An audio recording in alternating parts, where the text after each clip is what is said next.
basically all of it is my fault.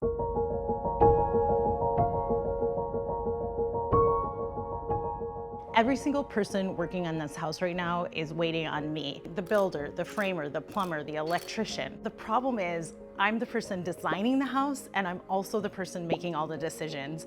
So before I can greenlight any decisions, I have to design them and I have to make sure those decisions are perfect. Right now, I am the bottleneck.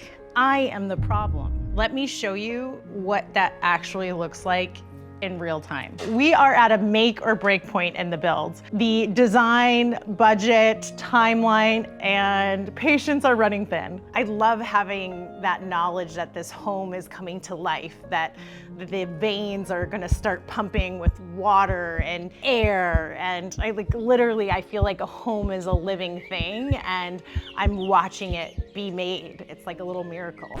It better fucking come together the way I'm envisioning it, because what am I doing if it's not? It will feel like a completion, like I'm whole. It takes a lot of patience, belief in yourself, creativity, and an amazing team. People that you believe in and that believe in you. Everyone in your team needs to have patience.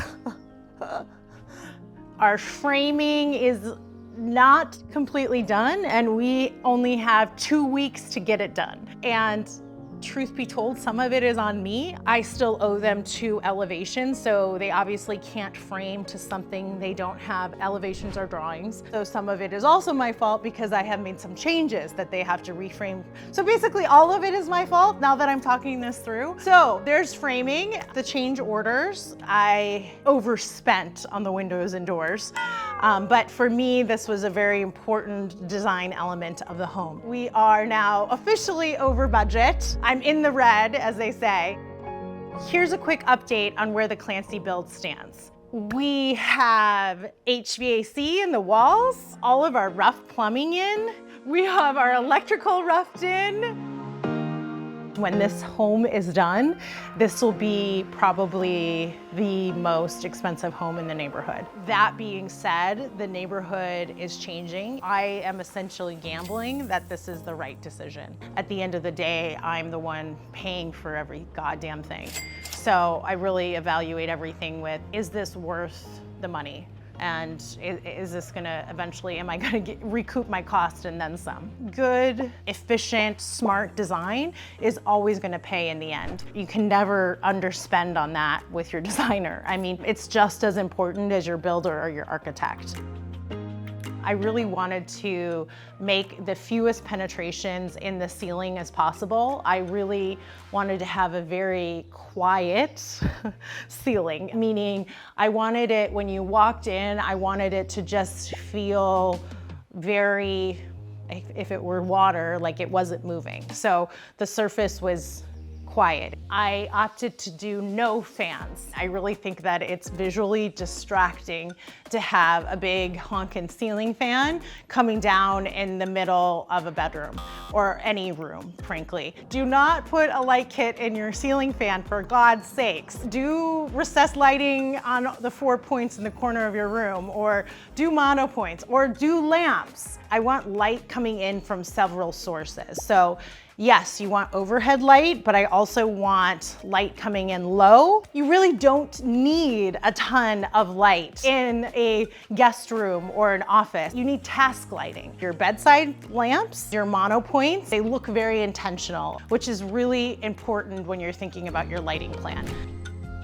There are about 15 other framing changes and things that have to happen that are a big deal. Unfortunately, there are not 3 of me. So the builder's pressuring me to make a lot of decisions very quickly because they feel like they have underbid the project. I believe they feel they are losing money on this project. I'm shooting for Architectural Digest. I'm manifesting that shit right now. You guys are hearing it. It's not just the windows, it's everything. It's all just a sequence of dominoes. As soon as one of these dominoes is fallen out of place, this domino goes that way and that domino goes this way, and then your timeline becomes another month. And that's how these builds get to be years delayed. HOA HOA that is constantly asking us, when are you gonna be done?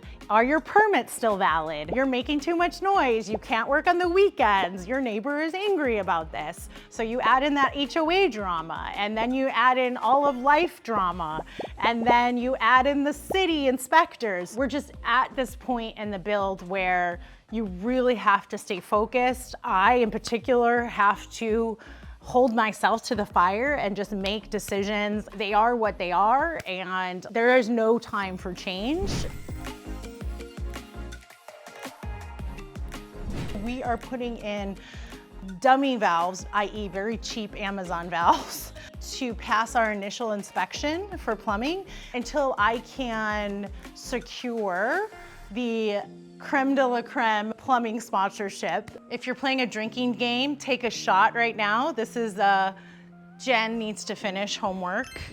Oh, did they go through the skylight? No, they didn't. Oh, they're great. So this is the AV room, a whole room dedicated for the brain of the house, which is crazy to me because if I had it my way, I would have a really analog house. Like I would have like the kind of house that you have the windows that like you still need to crank. When you're building a house of this caliber, you have to nowadays build a smart home. And at least it's wired for a smart home.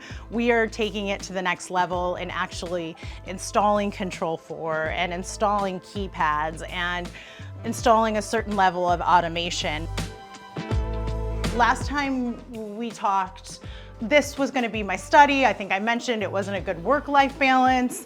So I made the decision to turn it into a home spa, which I am really excited about. It's gonna have the cold plunge, a red light sauna, and then a massage table. I'm gonna mirror as much of the walls as I possibly can with a really dark tinted mirror, so it's not gonna be like your normal gym mirror. I'm going to be having a cold storage drawer where you can keep like cold towels, and then a hot drawer where you can have like hot towels ready. It's kind of like Zen spa meets yoga retreat is the vibe I'm going for. And then the pedestal onyx 5,000 pound tub. So that bathtub is gonna be here, and then it's gonna have like a custom niche over it. So a fair amount of framing actually has to happen in here. And then dryer box, my boudoir. This is what I'm really most excited about. So the ducting is in, the fixtures are in, I'm going monopoint. I was debating between a window seat or a vanity, but I just think vanity is gonna be a lot more practical. You guys are the first to hear it, but I want to do a coffee bar in here. This is gonna be the dopest closet by the time I'm done with it. That's my goal. And I have a beautiful view of my tree. So this is the dog bathroom. It's gonna have a little dog spa. Very excited about that with a little Murphy door. So I can corral them in here when they're wet and smelly. One of my design styles or things that I get really passionate about is the little details. So like little things like I'm gonna write their name in penny tiles on the floor in here. Like the little trim molding I'm gonna do on the spa here, and putting like a built-in pet bowl into the side. Whenever things are really considered in a design and that homeowner feels like they are really seen, I feel like that as a designer means that you did your job really well. Okay guys, reality check time. I talked to you guys a lot about the design decisions and the materials and the fun, sexy parts of the build, but today I'm gonna kind of talk to you about the reality gut check stuff. Without sugarcoating it, I'm not where I thought I would be at this point in the build.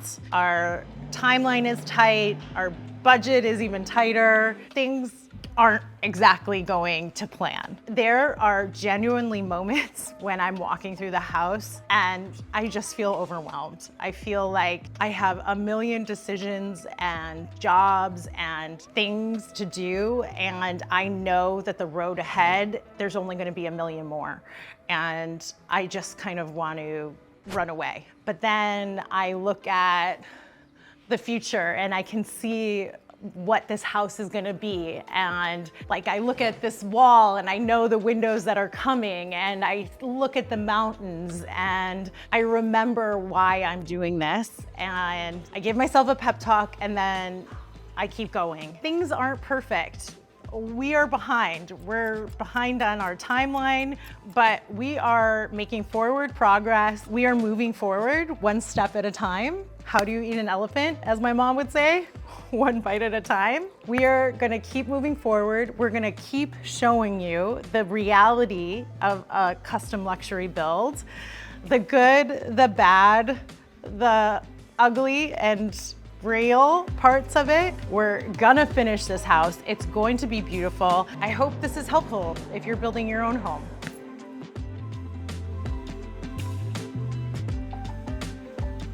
They feel they are losing money on this project, and we are only about halfway through this build. So that's where we're at.